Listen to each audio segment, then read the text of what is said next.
Hello friends, good morning বন্ধুরা। শুভ সকাল। আবার একটা নতুন ভিডিও নিয়ে তোমাদের কাছে এসে গেছি। হ্যাঁ বন্ধুরা, ভিডিওটা শুরু থেকে শেষ পর্যন্ত দেখার তোমাদের অনুরোধ রইল। বন্ধুরা, ভিডিওটা তোমরা কন্টিনিউ দেখতে থাকো। আশা করি তোমাদের ভিডিওটা ভালো লাগবে। আর দেখো বন্ধুরা, মেয়েদের যেমন কাজ বাড়ির বউ, ওদের যেমন কাজ তেমনিটাই আমরা শেয়ার করব। আমরা বাড়ির মধ্যে যেটুকু কাজ করি বা রান্নাবান্না করি সেইটুকুই তোমাদের সাথে শেয়ার করব। আর কি বলো তো বন্ধুরা, আমরা বাড়ির বউ, হ্যাঁ, আমরা তো আর রোজ দিনকার আমরা মধ্যবিত্ত ঘরের মানুষ। আর কি বলো তো, আমরা তো আর হোটেলে গিয়ে বা ঘুরে বেরিয়ে যে তোমাদেরকে ভিডিও করে দেখাবো সেইটা আমাদের ক্ষমতা নেই গো। আমরা কি বলো তো, বাড়িতে যে কাজটা করি সেইটুকুই তোমাদের কাছে তুলে ধরবো। হ্যাঁ বন্ধুরা, ভিডিওটা তোমরা কষ্ট করে দেখে নিও। আর বন্ধুরা, তোমাদের সাথে কথা বলতে বলতে দেখো কত আমি কাজ সেরে ফেললুম। দেখতে পাচ্ছ কতটা আমি কাজ করে নিলাম। আর দেখো জামা কাপড় আমি অনেকটা কেচে নিয়েছি। কেচে নিয়ে এবার চলে যাচ্ছি পুকুর ঘাটে। পুকুর ঘাটে কী নিয়ে যাচ্ছি বলো তো, ওই যে গরম জলটা একটু বেশি ছিল, পা মোছাগুলো নোংরা হয়েছিল, ওইগুলোকে একটু গরম জল দিয়ে সার্ফ দিয়ে একটু ভিজিয়ে পুকুরের মধ্যে গিয়ে একটু থুবে নিয়েছি। নিয়ে দেখো আমি ধুয়ে নেব। আর সৌমিলির কটা জামা ছিল, চলো ঘাটে যাচ্ছি বলে আমি ওটাকেও নিয়ে চলে এসেছি।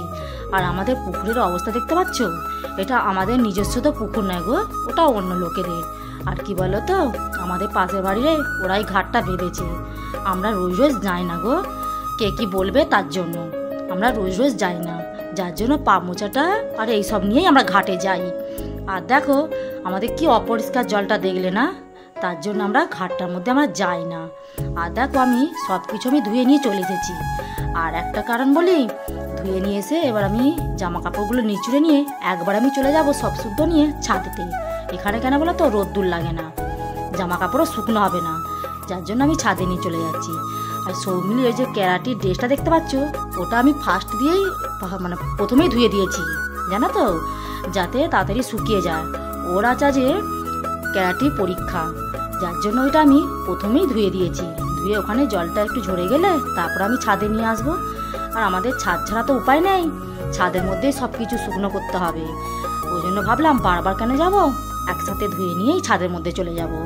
আর দেখো কেচে নিয়েছি, কেচে নিয়ে সব কিছু আমি মিলে দিয়েছি।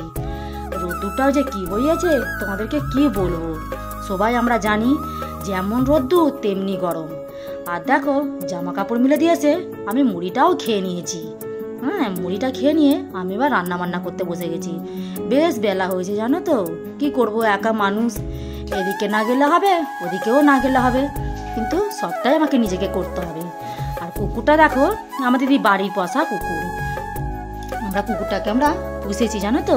ও শুধু গরমের জন্য এখানে ঢুকছে সেখানে ঢুকছে। আর কি বলো তো, ওদেরকে এবার তারাই বা কোথায় বলো তো, ওরা এবার যায় কোথায়। একটু ভয় খাই দিলুম, একটু সাইডে সরে বসলো। আর দেখো আমি শিলনোড়াতেই বলি না তোমাদেরকে, যে শিলনোড়ার মধ্যে আমি মশলা বাটি। এই দেখো আমি মশলাটা বেটে নিচ্ছি। এটা দেখেছো তোমরা নিশ্চয়ই, বাটা মাছ আমি ভাজতে দিয়ে এসেছি কড়াতে। এটা বাটা মাছের ঝাল হবে। এতে মশলা দিচ্ছি আমি পেঁয়াজ, কাঁচা লঙ্কা, আদা আর দিচ্ছি সর্ষে। এটাকে আমি বেটে নেবো। নিয়ে এবার আমি যে বাকি মশলাটা আছে ওইটা সবজিটা রান্না হবে সর্ষে, জিরে আর সর্ষে দিয়ে হবে ওটা ঢ্যাঁড়সের ঝাল। এত গরম বন্ধুরা, তোমাদেরকে কি বলে বোঝাই, তোমরা একটু ভিডিওটা কষ্ট করিয়ে মানি গুছিয়ে নিও। হ্যাঁ, তোমাদেরকে এইটাই আমার অনুরোধ। আর বন্ধুরা, অনেক আশা নিয়ে অনেক স্বপ্ন নিয়ে তোমাদের কাছে আমি এসেছি, বা তোমাদের কাছে অনেক আমি সুখ দুঃখের কথা বলি, কিন্তু প্লিজ তোমরা আমার পাশে থেকো, পাশ থেকে কেউ আমার সরে যেও না। আমি অনেক আশা আকাঙ্ক্ষা নিয়ে আমি নেমেছি, প্লিজ তোমরা আমার আশাটা পূর্ণ করিও, আমি খুবই খুশি হব।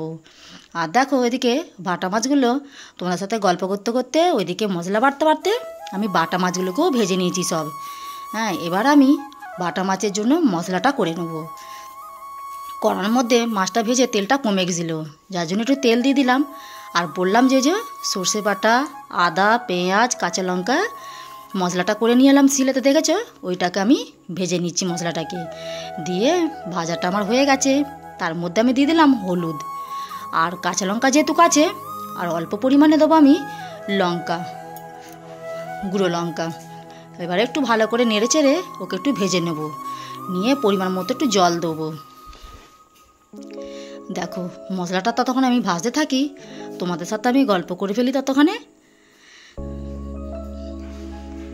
দেখো মশলাটার তেল ছেড়ে গেছে, দেখতে পাচ্ছ? এবার আমি দিয়ে দেবো পরিমাণ মতো লবণ, আর দিয়ে দেবো পরিমাণ মতো জল। জলটা ওর মধ্যে দিয়ে দিলাম।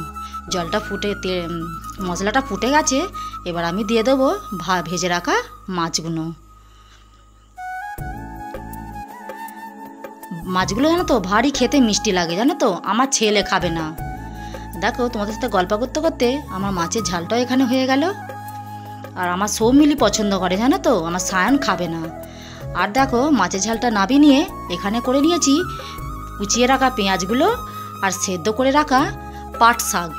আমরা জানো তো এরকম করে পাট শাক ভাজাই রান্না করি, আমাদের ঝাল ঝোল চচ্চড়ি এইসব বানে না গো। আমরা এখানে ভাজা করেই আমরা খাই। ওতে কি মশলা দিই? একটু রসুন কুচো না, শুকনো লঙ্কা আর দিই পেঁয়াজ কুচো না, সেটা দিয়েই আমরা পাট শাক রান্না করি। আর দেখো এদিকে আজকের রান্না করতে করতে কালকের চিন্তা ভাবনাটাও করে ফেলেছি।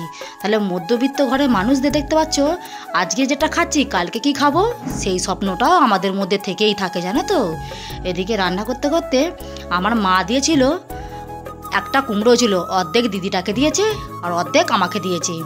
দিয়ে সেটাকে সকালবেলা রান্না হয়েছিল মুড়ি খাওয়ার জন্য। ওইটাকে করে নিয়ে আর দানাগুলো ছিল সেইগুলোকে একটু বেঁচে রাখছি যাতে কালকে সবজি হয়। আর দেখো এদিকে স্নান করে নিয়ে এসে গেছি খাবার থালা।